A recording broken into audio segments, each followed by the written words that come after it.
अस्सलाम वालेकुम, मैं हूं निसार सख्ती और आप देख रहे हैं PDTV। ईरानी सदर इब्राहिम रईसी और ईरान के वजीर खारजा एक हेलीकॉप्टर हादसे में शहीद हुए। उनके साथ 6 और लोग भी इस हादसे में शहीद हुए। इन्ना लिल्लाहि व इन्ना इलैहि राजिऊन। अल्लाह पाक शुहदा के दर्जात को बुलंद फरमाए और उनके लवाहिकीन को सब्र जमील अता फरमाए। ये यकीनन उनकी फैमिलीज़ के लिए, उनके लवाहिकीन के लिए, बल्कि पूरी ईरानी नेशन के लिए एक बड़ा सदमा है और पूरी उम्मत मुस्लिमा इस मुश्किल वक्त में अपने ईरानी भाइयों के साथ है। ये हेलीकॉप्टर हादसा ईरान के शहर तब्रेज़ से 100 किलोमीटर दूर पेश आया। 15 घंटे सर्च ऑपरेशन जारी रहा और रेस्क्यू टीम्स को मौसम की खराबी की वजह से काफ़ी मुश्किलात का सामना करना पड़ा और 15 घंटे के बाद हादसे की जगह की शिनाख्त हुई और फिर उसके बाद रेस्क्यू टीम्स वहाँ पे पहुँची, लेकिन जलने की वजह से लाशें नाकाबिल शिनाख्त हैं। इब्तदाई रिपोर्ट्स के मुताबिक ये हादसा मौसम की खराबी की वजह से पेश आया। इब्राहिम रईसी के काफिले में 2 और हेलीकॉप्टर भी थे जिनसे राब्ता परवाज के आधे घंटे बाद मुनक़ते हुआ और फिर हेलीकॉप्टर पहाड़ों से गुजरते हुए जंगल में क्रैश हुआ। इब्राहिम रईसी डैम का इफ्तिताह करके तब्रेज़ वापस आ रहे थे, तभी हादसा पेश आया।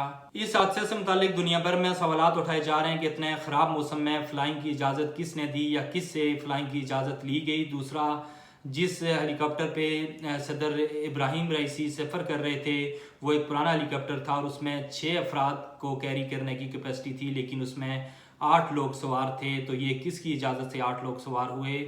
तहकीकात के बाद ही सच सामने आएगा कि आया ये एक हादसा था या कोई साजिश। लेकिन इसराइल की तरफ से एक बयान सामने आया। इसराइल ने कहा है कि इस हादसे से इसराइल का कोई तल्लक नहीं, लेकिन शुकूक व शुबात अपनी जगह पे मौजूद हैं।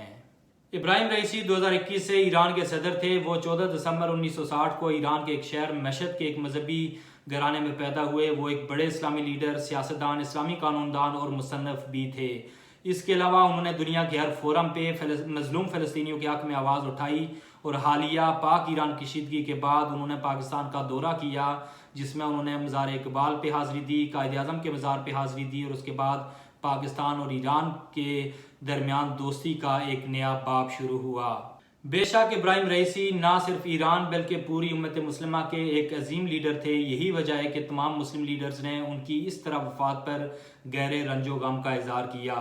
अब ईरान के जो नायब सदर हैं वो सदारती ओहदा संभालेंगे और 50 रोज़ के अंदर अंदर नए सदर का इंतखाब होगा।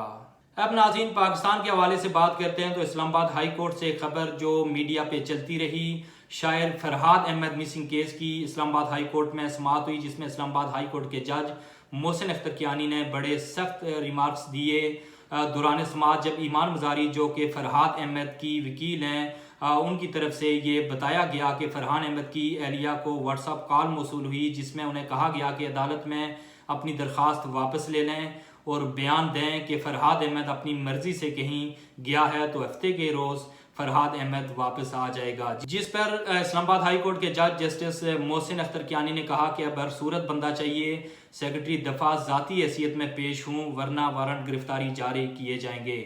अदालत ने हुकाम को 3 बजे तक का वक्त दिया तो उसके बाद वजारत दफा के एक नुमाइंदे ने अदालत में पेश होकर बताया कि फरहाद अहमद ISI के पास नहीं, जिस पर जस्टिस मोहसिन अख्तर कियानी शदीद बरहम हुए और उन्होंने सेक्रेटरी दफा और सेक्रेटरी दाखिला को आज तलब कर लिया। इसके अलावा उन्होंने कहा कि वज़ीर आज़म और काबीना के अरकान को भी बुलाया जा सकता है। इसके अलावा जस्टिस मोहसिन अख्तर कियानी ने मज़ीद कहा कि मुल्क कानून के मुताबिक चलेगा या एजेंसीज चलाएंगी। सेक्टर कमांडर क्या चांद पर रहते हैं? 18 ग्रेड के अफसर को औकात में रहने दें, मुल्क इसके बगैर भी चलेगा। मेरी ओपिनियन के मुताबिक जिस तरह की तहज़ीक आमेज़ गुफ्तगू जस्टिस मोहसिन अख्तर कियानी ने सेक्टर कमांडर के हवाले से की है वो एक जज को ज़ेब नहीं देती। अगर मुल्क सेक्टर कमांडर के बगैर चल सकता है तो इस्लामाबाद हाई कोर्ट भी जस्टिस मोहसिन अख्तर कियानी के बगैर चल सकती है और पाकिस्तान का जो इंसाफ का निज़ाम है, जो अदलिया है, वो भी जस्टिस मोहसिन अख्तर कियानी के बगैर चल सकती है।